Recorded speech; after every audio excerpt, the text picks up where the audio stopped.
Cazadores de nazis, en busca de Adolf Eichmann. Adolf Eichmann, el cerebro que se escondía tras la solución final de Hitler. El responsable de organizar el traslado y encarcelamiento de 6 millones de judíos en los campos de exterminio. El Holocausto le hizo rico. Antes de enviar a los judíos a la muerte, les robó sus últimas posesiones y se benefició de su venta. Fue el gran conspirador. El miembro en la sombra que hacía funcionar la maquinaria nazi asesina. Al término de la guerra, mientras otros nazis eran arrestados, Eichmann desapareció. Huyó a Argentina, pensando que allí estaría a salvo. Sin embargo, le pisaba los talones el implacable servicio de inteligencia israelí. El Mossad. El resultado sería uno de los secuestros más rocambolescos de la historia. Y tal vez, el más célebre de todos los juicios nazis.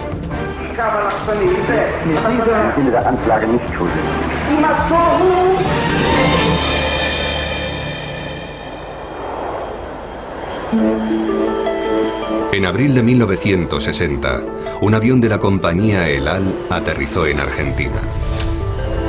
En él viajaba un grupo de hombres que aparentaban ser miembros de la tripulación.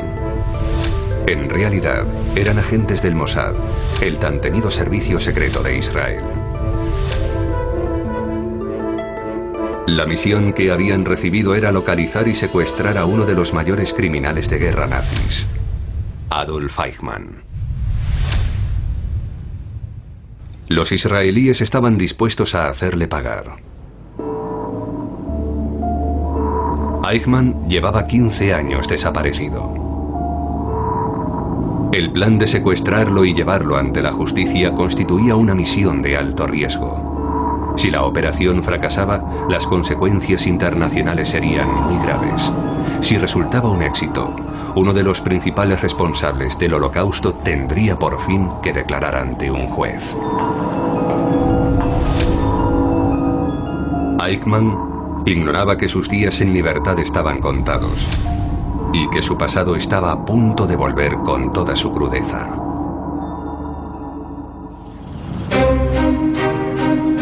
Adolf Eichmann se había criado en Austria. Antes de convertirse en nazi, había ido de fracaso en fracaso. Abandonó los estudios a temprana edad, sin destacar en ninguna materia. Posteriormente, fracasó como mecánico.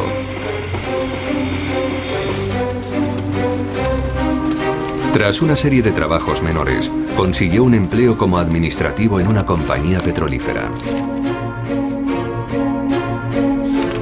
Su trabajo consistía en organizar el envío de petróleo y de otros materiales a distintos clientes de Austria. Aquel estudiante fracasado había encontrado su camino. Elaboraba al detalle el programa de entregas de la empresa y se aseguraba de que los bienes fueran entregados con rapidez y eficacia. Empezaba la década de los 30 y una nueva fuerza política transformaría su vida. Dieses Deutschland willst du! Wir halten Deutschland in stolzer Freude deine Söhne in euch marschieren sehen!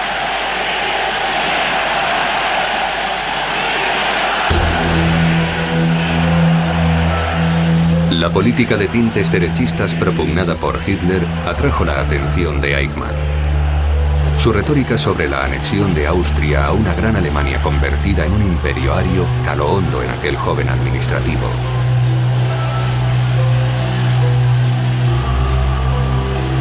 Se unió al partido nazi en 1932.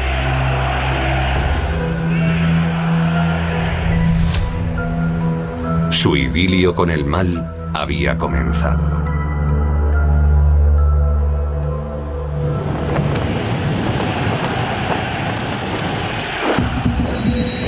Eichmann progresó rápidamente.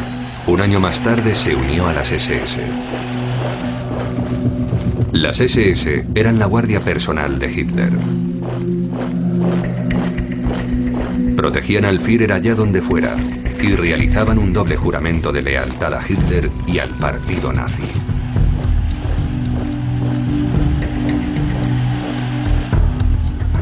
Pero unirse a las SS no era una tarea sencilla. Los futuros reclutas tenían que demostrar su pureza racial y su buena forma física. Después de tantos fracasos, para Eichmann significaba alcanzar un cierto estatus. Nunca volvió a mirar atrás. Pronto cayó bajo la influencia del líder de las SS, Heinrich Himmler. Himmler era racista y profundamente antisemita. Apoyaba una cruzada para conseguir una Alemania de raza aria pura. Cuando los nazis adquirieron más poder, su antisemitismo creció sin control. Peligro, judíos.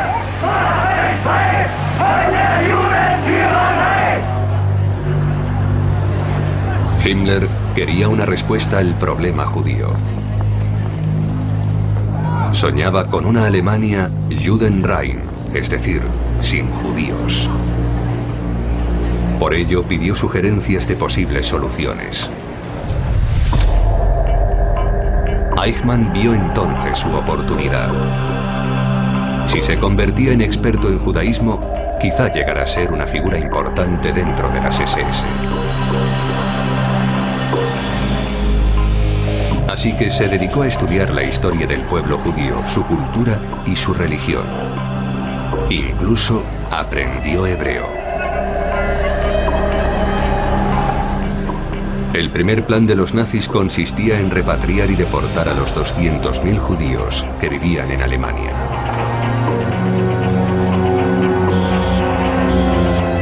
En 1938 ciertos acontecimientos empujarían a Eichmann a involucrarse en aquel proceso.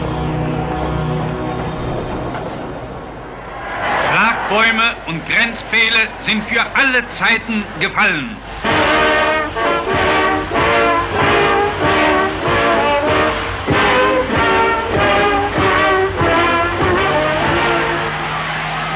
En marzo, Hitler proclamó la anexión de Austria.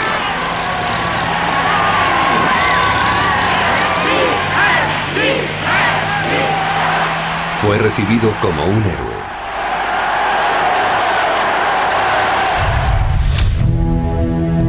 Eichmann fue entonces enviado a Austria. Al llegar le solicitaron que fundara la Oficina Central para la Inmigración Judía. Su única función era expulsar a los 180.000 judíos que vivían en Austria. Una misión que emprendió con entusiasmo.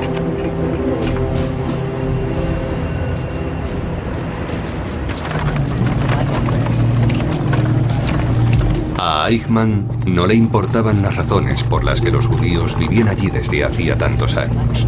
Su único objetivo era quitarlos de en medio. Para ello empleó el terror y la intimidación. 100.000 judíos fueron obligados a abandonar el país en solo un año.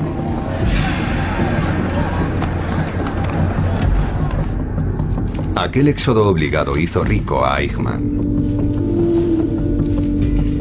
Para obtener los necesarios visados de salida, los judíos tenían que pagar una serie de tasas, generalmente equivalentes a todas sus posesiones. Eichmann se quedaba aquel dinero. Los judíos salían del país con los bolsillos vacíos, pero al menos vivos. Muy pronto todo aquello iba a cambiar.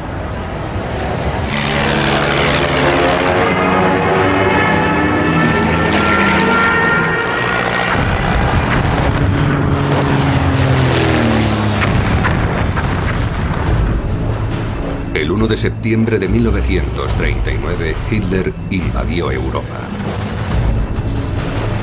Todo el continente quedó sumido en la guerra.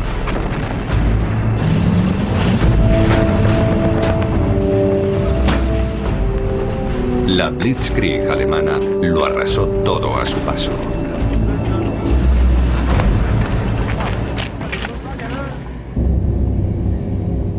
Sin embargo, aquel éxito inesperado desencadenó un grave problema.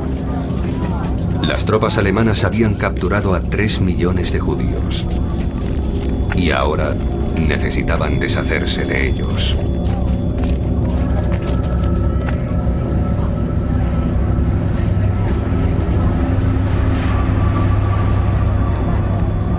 En un principio, un escuadrón especial y la policía recibieron órdenes de ejecutarlos a todos. Así murieron miles de judíos.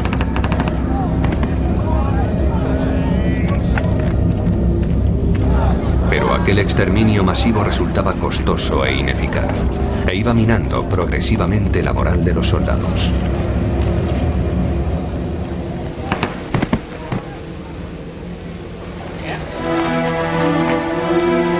Mientras los nazis buscaban una solución definitiva, se hizo necesario poner en marcha un plan temporal. Eichmann fue convocado de nuevo. Recibió la orden de establecer guetos. Zonas amuralladas esparcidas por toda la Polonia ocupada.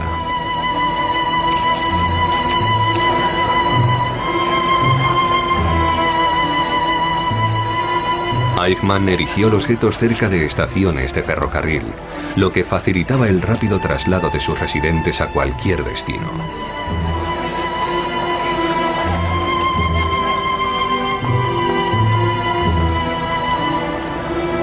El hacinamiento aportó otra ventaja al plan de Eichmann. Numerosos judíos murieron en los guetos a causa de las enfermedades y el hambre.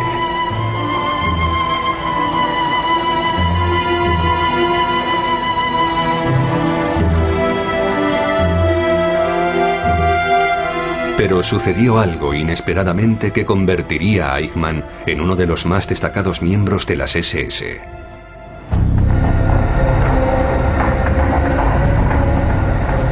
En julio de 1941 fue convocado por Reinhard Heydrich, la mano derecha de Himmler en las SS.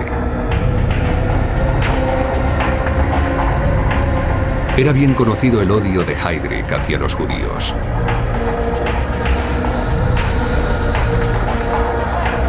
Era uno de los hombres más temidos de Europa. Él y Eichmann habían establecido una inquebrantable amistad. Ahora Heydrich se enfrentaba a un grave problema. El hacinamiento en los guetos estaba llegando a su límite y la tasa de mortalidad no era lo suficientemente alta.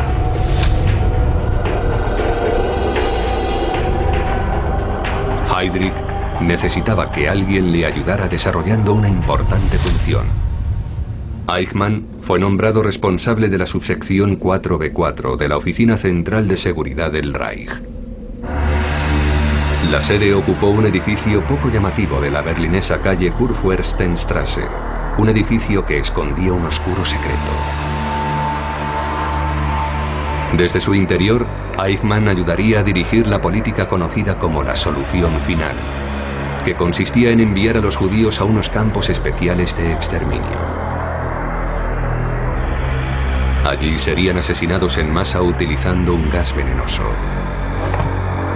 Un método industrial rápido que resultaba barato y eficaz. Los cuerpos serían incinerados en hornos. Pero existía un problema. Transportar a todos los judíos hasta los campos de exterminio era un rompecabezas en cuanto a la logística. Hacía falta alguien que fuera minucioso en su trabajo. Alguien bueno con las cifras y con la planificación. Eichmann fue nombrado administrador de transportes de la solución final.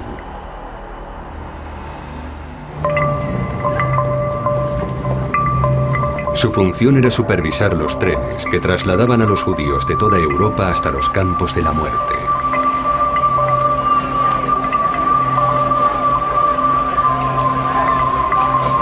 Su eficacia era tal que el comandante de Auschwitz se quejó de que Eichmann le estaba enviando más cargamento humano del que él podía matar.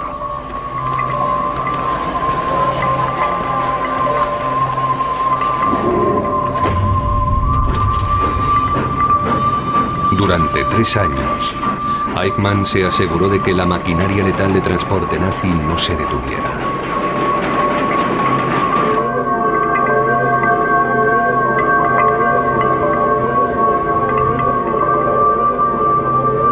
Pero en septiembre de 1944 el curso de la guerra se volvió contra Alemania.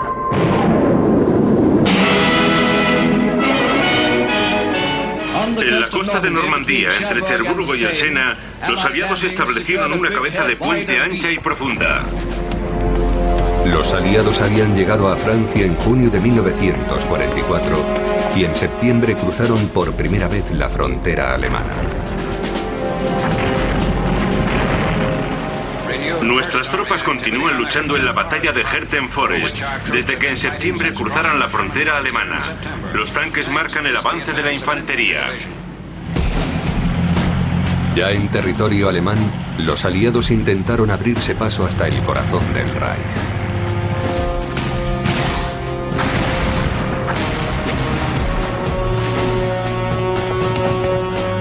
Heinrich Himmler, comprendiendo que la guerra estaba perdida, envió un decreto que ponía fin a las deportaciones hacia los campos de exterminio.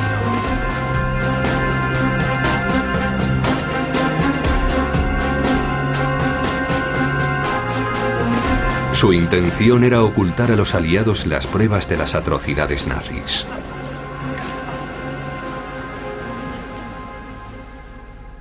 Pero Eichmann hizo oídos sordos y siguió tratando a los judíos como a una plaga. Los últimos meses de la guerra había sido enviado a Hungría. A pesar de que el Tercer Reich parecía condenado al fracaso, Eichmann pasó por alto el edicto de Hitler. Eichmann reunió a 50.000 judíos y, al no disponer de trenes, los puso a caminar durante 8 días hacia su propia muerte. Tan solo la derrota del Reich logró detener los crímenes que él orquestaba.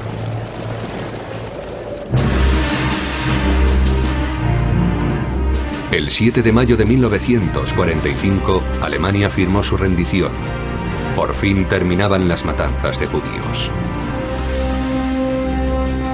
Fue entonces cuando salió a la luz la verdadera dimensión del Holocausto. El campo de concentración de Buchenwald. 10 miembros del Parlamento británico han venido a verlo con sus propios ojos. Han visto el banco de los latigazos. Hablado con los supervivientes. Honrado a los muertos. Y han visto los hornos del crematorio que nadie creía que existían.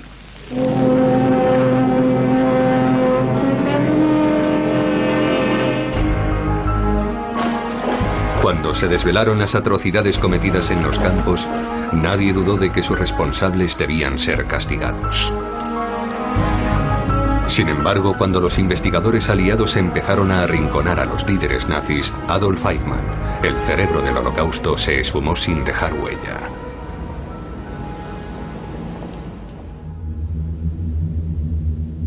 Adolf Eichmann había huido.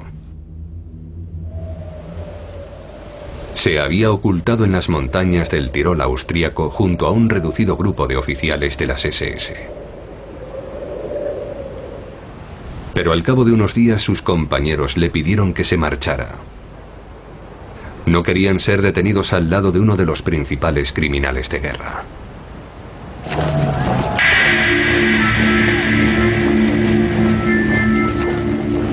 Eichmann se mezcló entonces con los grupos de prisioneros de guerra y alemanes desplazados que estaban atravesando Alemania.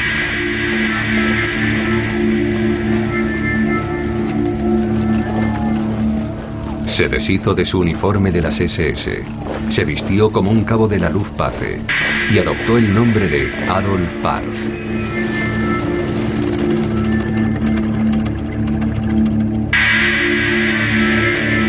Tras caminar sin rumbo fijo durante varios días, Eichmann había llegado a las afueras de Ulm, en el sudoeste de Alemania.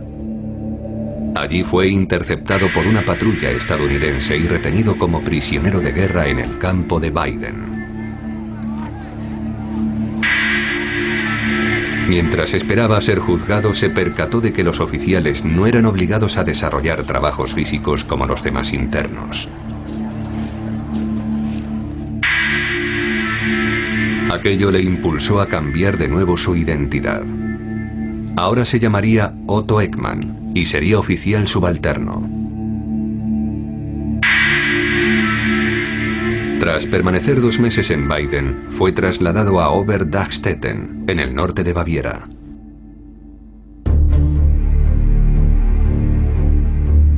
Fue entonces cuando tuvo que afrontar su primer gran problema. Podía cambiar de nombre. Podía esconderse de los testigos.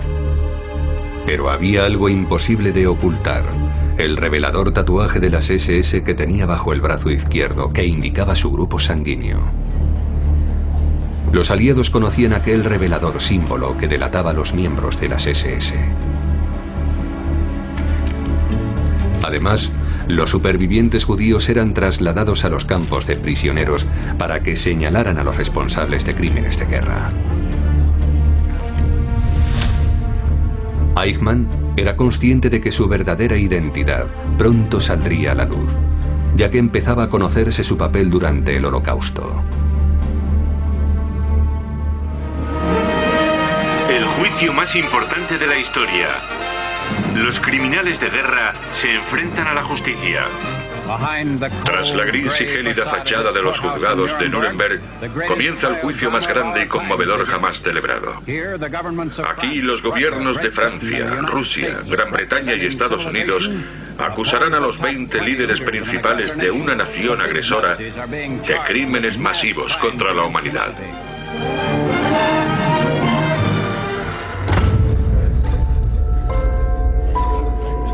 Los juicios por crímenes de guerra empezaron el 21 de noviembre de 1945 en la ciudad de Nuremberg. Fue conocido como el juicio del siglo, y las declaraciones de los testigos crearon una gran conmoción.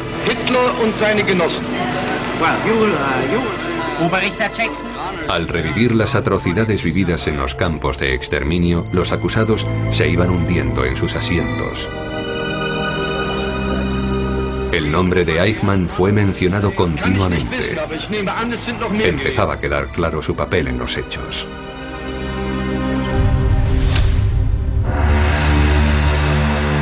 Dieter Wislitzeny, un compañero de Eichmann, aseguró que este había firmado: "Me reiría a carcajadas en mi tumba porque el saber que cargo sobre mi conciencia 5 millones de seres humanos es para mí una extraordinaria satisfacción".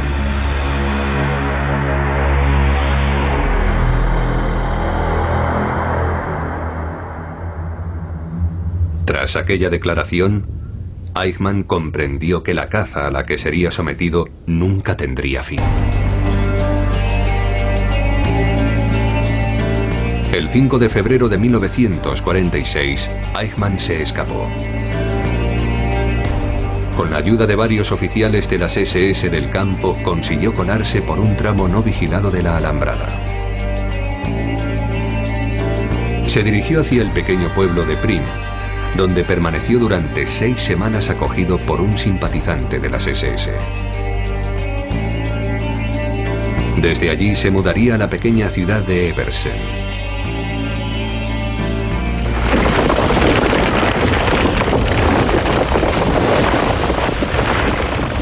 El hermano de un oficial capturado de las SS le dio trabajo en una empresa maderera y durante cierto tiempo pasó inadvertido para las autoridades. Sin embargo, su suerte no duraría mucho, ya que la empresa cayó en bancarrota. Eichmann sabía que era cuestión de tiempo que lo detuvieran. Había llegado el momento de desaparecer definitivamente, así que se puso en contacto con los únicos que él sabía que podían ayudarle: los miembros de Odessa.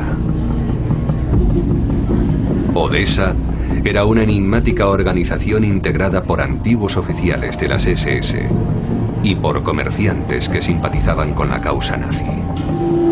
Eran capaces de facilitar a un criminal de guerra la documentación y el dinero necesarios para huir de la justicia. Sintiendo que el cerco se estrechaba, Eichmann se puso en contacto con ellos.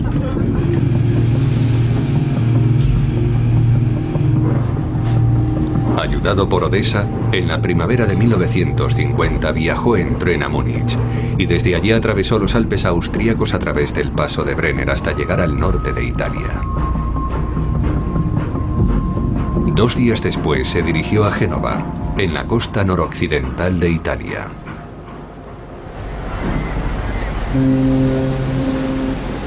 Su intención era embarcarse con rumbo a Argentina, pero para ello necesitaba nueva documentación. Odessa le puso en contacto con otro simpatizante nazi que lo remitió a la oficina de la Cruz Roja. Allí le fue expedido un pasaporte de la Cruz Roja. Gracias a este pasaporte, el consulado de Argentina le facilitó un visado de entrada y todos los certificados de identidad necesarios. El 17 de junio, Eichmann, ahora conocido como Ricardo Clement, embarcó con destino a Buenos Aires.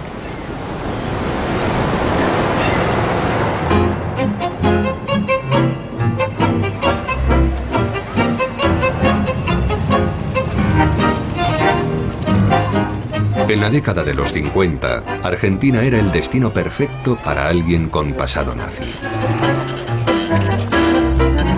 El presidente Juan Domingo Perón y su esposa Eva eran simpatizantes del fascismo y habían pasado por alto deliberadamente la entrada en Argentina de numerosos fugitivos nazis.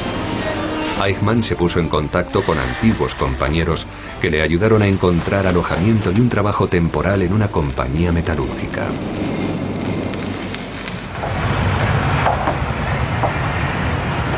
Poco tiempo después consiguió colocarse como ingeniero en una empresa de construcción a 1000 kilómetros al noroeste de Buenos Aires.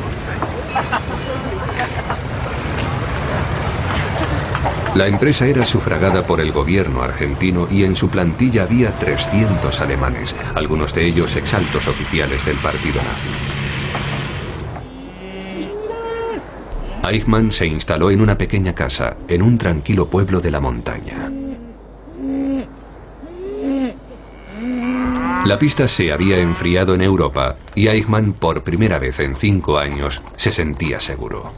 Vivía en un país en el que su pasado no importaba. Pero había un hombre que lo seguía buscando. Simon Wiesenthal. Wiesenthal era un polaco judío superviviente del Holocausto. Uno de los pocos que sorteó a la muerte en el campo de Mauthausen. Wiesenthal no se limitó a ayudar a los estadounidenses a capturar criminales de guerra. Consagró su vida entera a localizar a aquellos que habían conseguido eludir el cerco de la justicia. En la década de los 50, el archivo que contenía el sorprendente historial de Eichmann destacaba sobre los demás. Wiesenthal sospechaba que, al igual que otros muchos nazis, Eichmann probablemente se encontraba en Sudamérica. El único problema era que no tenía la más remota idea de dónde.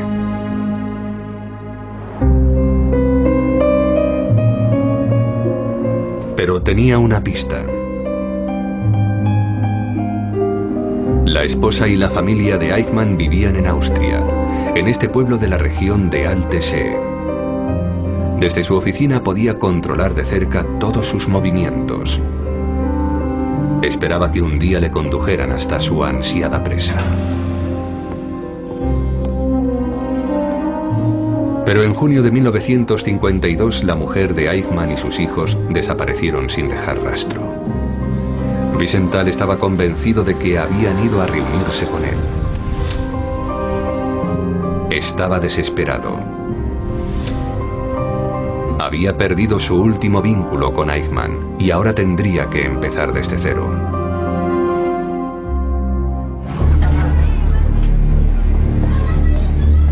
Efectivamente, la familia de Eichmann había viajado a Argentina. Se asentaron en Olivos, un barrio venido a menos de Buenos Aires.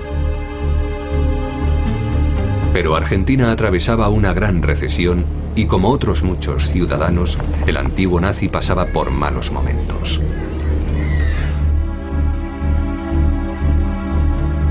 Su falta de imaginación, una cualidad que lo había convertido en un nazi ejemplar, le impedía encontrar trabajo.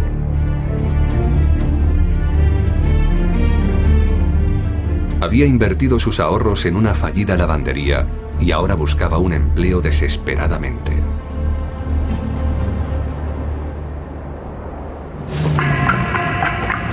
Mientras tanto, en Austria, nuevas noticias de Buenos Aires llegaron a oídos de Wiesenthal.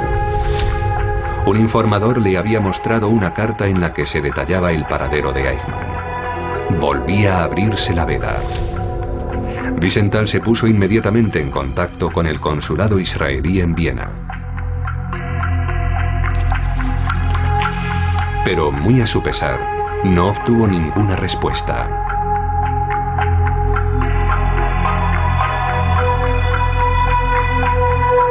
Entonces se topó con un segundo escollo.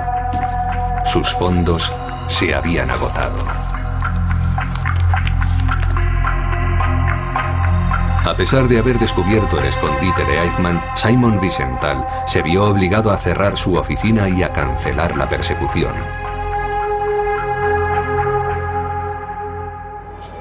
Incapaz de sufragarse un viaje a Buenos Aires, envió sus archivos a Israel, a la fundación Yad Vashem. Allí se conservaban historiales con millones de datos sobre los crímenes nazis contra la humanidad.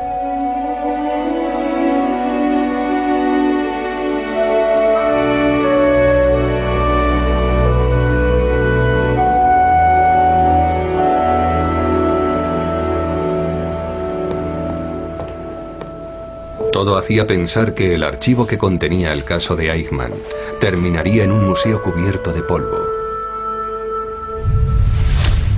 Y que el cerebro del Holocausto nunca pagaría por sus crímenes.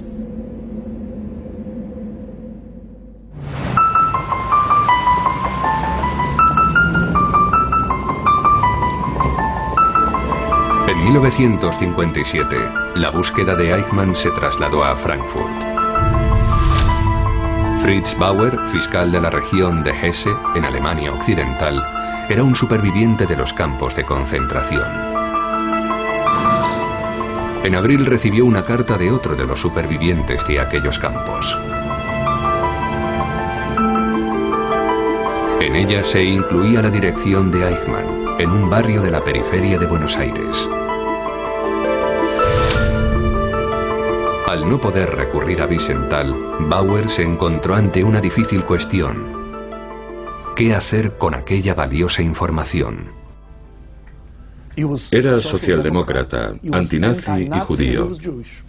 Y recibió el soplo de dónde se ocultaba Eichmann y qué nombre estaba utilizando. Pudo entregar aquella información a la policía o a la Oficina de Asuntos Exteriores de Alemania, pero acudió a los israelíes y les dio la información a ellos. Bauer podía haber acudido al gobierno alemán, en Bonn, pero la razón para no hacerlo era bastante obvia. Le pregunté, ¿por qué? ¿No trabajas para ese país? Y él me respondió que en aquel momento había varias personas en los círculos del gobierno alemán que simpatizaban con los nazis. Y que si les hubiera facilitado aquella información, la habrían archivado, la habrían perdido, y Eichmann habría cambiado de nombre y de domicilio. El archivo aterrizó en el despacho de uno de los hombres más destacados de Israel, Isser Harel, líder del Mossad, el servicio secreto más eficaz del mundo.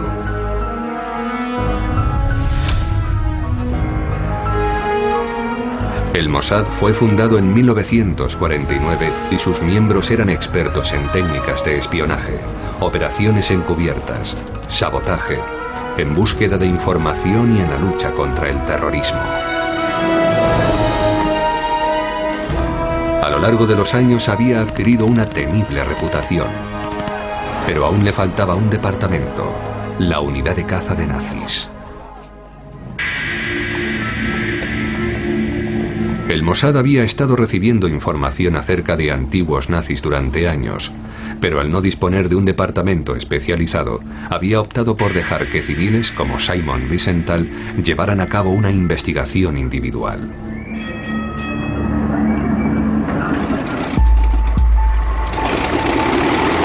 Finalmente, el 6 de noviembre de 1957, Harel envió a Frankfurt a uno de sus agentes para entrevistarse con Bauer. El agente confirmó a Harel que la información de Bauer parecía verídica, pero el jefe del Mossad seguía sin estar convencido. De hecho, no tomó ninguna medida durante 2 años.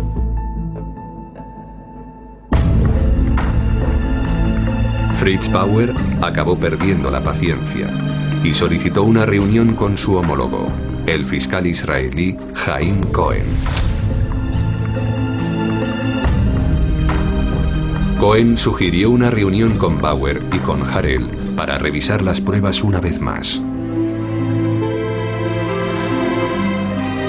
Entre los tres acordaron enviar un equipo de hombres para vigilar de cerca al sospechoso. Zvi Aharoni, el investigador más respetado de Israel, fue elegido para ir a Buenos Aires.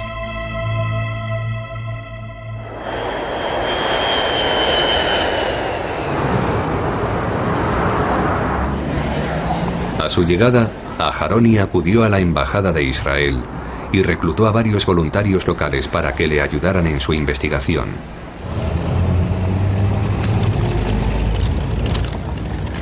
El 3 de marzo de 1960, la operación dio comienzo.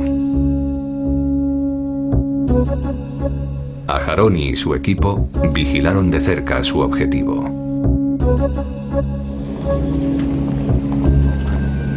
Empleando una cámara especial escondida en un maletín, obtuvieron imágenes del supuesto Eichmann.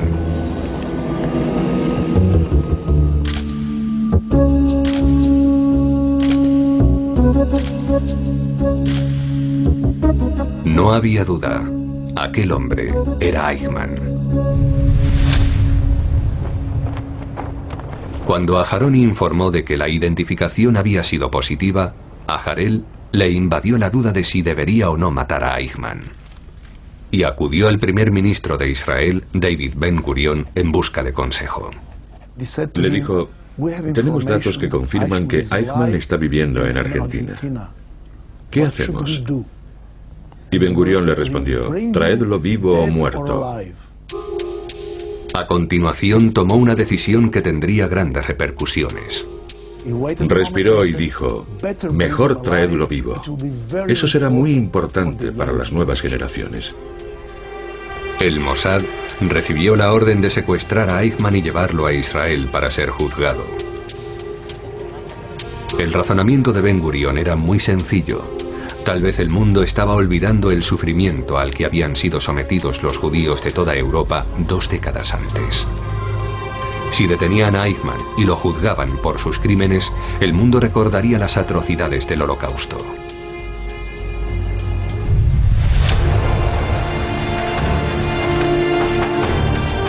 En abril de 1960, un equipo de asalto voló a Argentina fingiendo ser parte de la tripulación. Sus 8 miembros estaban liderados por Rafi Eitan. Harel se les uniría unos días más tarde para asegurarse de que todo se desarrollaba según el plan previsto.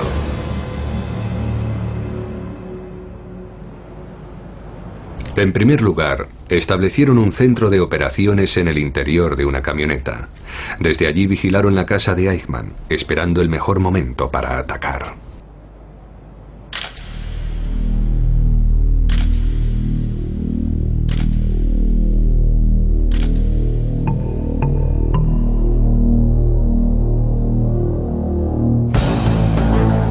Alrededor de las 8 de la tarde del 11 de mayo, entraron en acción. Moshe Tabor fue uno de los hombres que se abalanzó sobre Eichmann. Le tapé la cabeza, Zvika se abalanzó sobre él y ambos cayeron dentro de una zanja. Yo le agarré los pies mientras él lo sujetaba y Rafi vino a ayudarnos.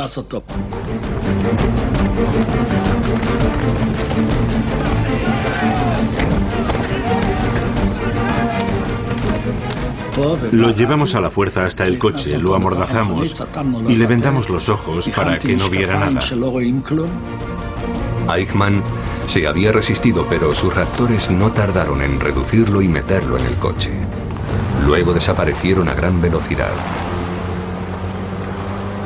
Lo llevaron a una casa y lo retuvieron como prisionero. Y en uno de los momentos de mayor tensión, él dijo: Ich bin Adolf Eichmann. Le habían preguntado quién era y él había respondido: soy Adolf Eichmann. También dijo: sé que estoy en manos de los israelíes. Permaneció retenido varios días hasta que el equipo del Mossad pudo llevarlo a Israel. Ya habían encontrado a Eichmann. Ahora tenían que sacarlo de Argentina, así que decidieron drogarlo. Le pusieron el traje de uno de los miembros de la tripulación de la compañía El Al. Varios días antes de la salida de un avión, los, digamos, azafatos de vuelo solían volver al aeropuerto algo achispados tras salir de fiesta por los bares de Buenos Aires. Y la policía de Argentina se había acostumbrado a ver que volvían arrastrándose o tirando de uno de sus compañeros que había bebido demasiado. Así que cuando una tarde llegaron con alguien que aparentemente no se tenía en pie, les dejaron pasar. Aquel hombre era Eichmann. A las 7:35 de la mañana del 22 de mayo de 1960, el avión aterrizó en Tel Aviv. Eichmann estaba por fin en suelo israelí.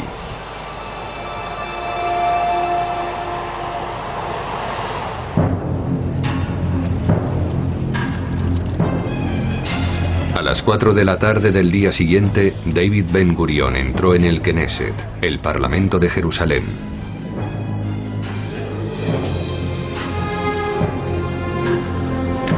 Allí anunció que Adolf Eichmann, uno de los criminales de guerra más buscados, había sido capturado.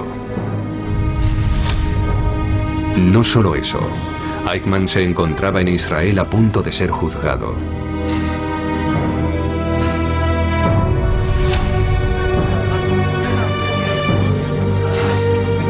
Las noticias sobre su detención dieron la vuelta al mundo, para regocijo de todas las comunidades judías. Argentina no mostró ningún entusiasmo al conocer el secuestro llevado a cabo en su territorio y exigió que el nazi fuera repatriado. Golda Meir, embajadora de Israel ante las Naciones Unidas, declaró que los gravísimos crímenes de Eichmann justificaban el método utilizado por los israelíes. ¿Hemos amenazado la paz? Eichmann debía ser llevado ante un juez. Y lo ha hecho el mismo pueblo al que él intentó eliminar con todas sus fuerzas. Aunque la forma en la que fue detenido violara las leyes de Argentina. Mientras se ponían en marcha los preparativos para el juicio, los israelíes empezaron a cimentar su acusación.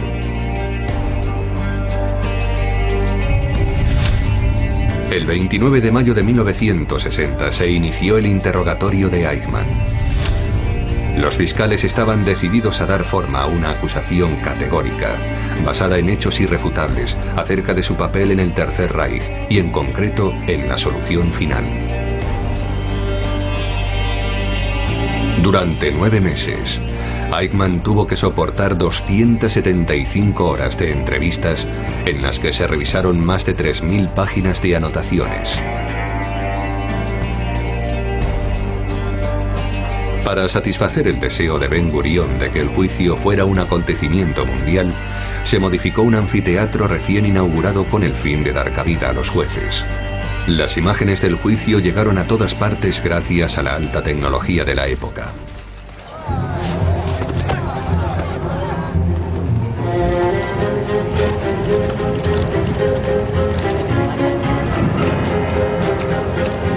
El juicio empezó en Jerusalén a las 9 de la mañana del 11 de abril de 1961, presidido por 3 de los jueces más renombrados del país. Los 3 eran judíos huidos de Alemania en 1933, el año en el que Hitler se convirtió en canciller. Tras 15 años escondido y un año después de su polémico secuestro en Argentina, Eichmann ha sido acusado de 15 delitos de crímenes contra el pueblo judío y de crímenes contra la humanidad. Detrás de un cristal antibalas, Eichmann estaba preparado para defenderse. Se le acusaba de crímenes contra los judíos, de crímenes contra personas no judías y de pertenencia a organizaciones hostiles, como las SS y la Gestapo. Eichmann respondió a todos los cargos de la misma forma. Cuando le preguntaban si se consideraba culpable, él siempre respondía: en el sentido de los cargos, no.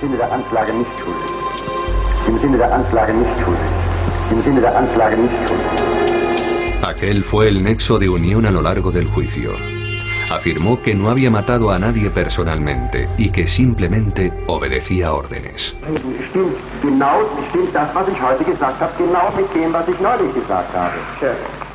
Una gran cantidad de pruebas fueron presentadas por los propios supervivientes de los campos. Algunos de los testigos no pudieron soportar tanta tensión.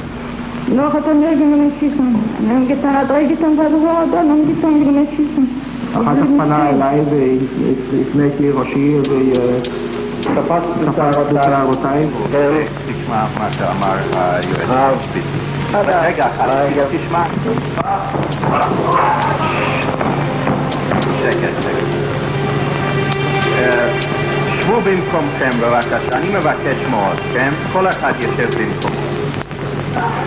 תצא מכאן, אתה מפריע.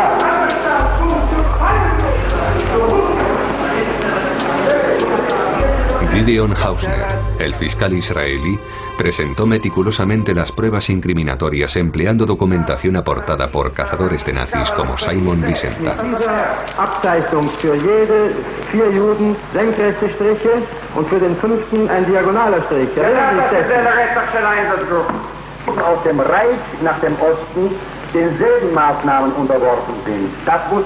Las pruebas eran irrefutables.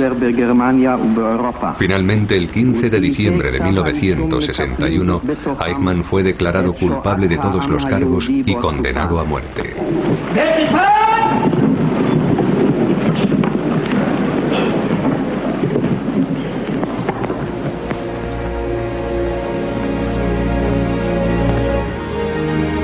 Eichmann fue ejecutado a las 0 horas del 1 de junio de 1962. Aquella fue la única ejecución llevada a cabo por el Estado de Israel.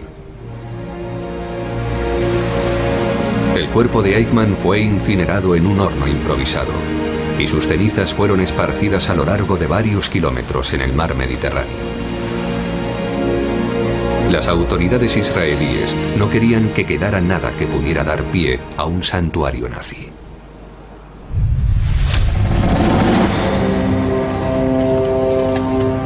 La muerte de Eichmann ocupó las portadas de los periódicos de todo el mundo y avivó la causa de la caza de nazis. Uno de los beneficiados fue Simon Wiesenthal. A pesar de que había desempeñado un papel poco relevante en la captura de Eichmann, el Mossad dejó que él se llevara las felicitaciones para desviar la atención. La reputación de Wiesenthal aumentó, lo que atrajo considerables aportaciones económicas. Gracias a ellas pudo continuar su búsqueda de nazis y seguir nuevas pistas. Fritz Bauer, cuya participación permaneció en secreto durante 20 años, siguió procesando a criminales de guerra hasta su muerte en 1968.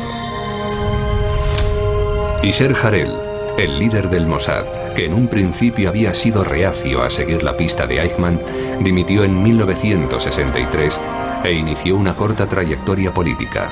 Falleció en 2003 a la edad de 91 años. Eichmann, el anodino funcionario, que había ayudado a matar a tanta gente, personificó la frase que serviría también para describir a otros muchos nazis: la banalidad del mal.